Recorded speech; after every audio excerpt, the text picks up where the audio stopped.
So what is all this about a move back to the political center that you've heard so much about in the last several days? It is an attempt by the president to get back to that place on the political spectrum where he gets the most public support. ABC's Jeff Greenfield on the evidence. When a president is in trouble, the story becomes a perpetual motion machine. Bad press becomes bad poll numbers, which becomes more bad press. And when that happens, the White House image-making machinery becomes about as subtle as a brick. In this case, the story of the week has been Bill Clinton's move to the center. That move explains the naming of David Gergen, who was Ronald Reagan's communication director, to a senior White House policy post, a Saturday announcement that dominated the news over the normally slow Memorial Day weekend. The move to the center explains the presidential visit yesterday to Milwaukee, Wisconsin, home of blue-collar, socially conservative Democrats.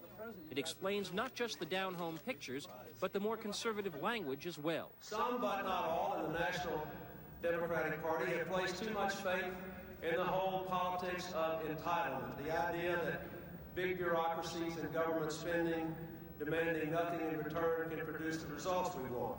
If it sounds familiar, it was just this theme that worked so well for Clinton last year, a theme captured by the single most effective Clinton campaign ad. And it is just that theme Mr. Clinton is resurrecting now. Yesterday in Milwaukee, he promised to get tough on welfare. After 2 years you don't have a job, you have to go to work in the public or private sector. The move to the center also explains why the Clinton administration is strongly hinting that the next Supreme Court nominee is likely to be a white male rather than a minority. There's no mistaking the intent of all this political plastic surgery. What we have yet to learn is its impact. Will this move to the center reassure the public? Will the public even notice? Or will it strengthen the idea that President Clinton really doesn't know where he stands at all? Jeff Greenfield, ABC News, New York. Well, there was some good economic news for the government today. The housing industry had a banner month in April. People who held off looking for homes in March because of the weather came out of the woodwork. In April, home sales went up nearly 23%. Overall, the economic news was somewhat more modest. The government's main economic forecasting gauge, the index of leading economic indicators, went up by only 0.1%.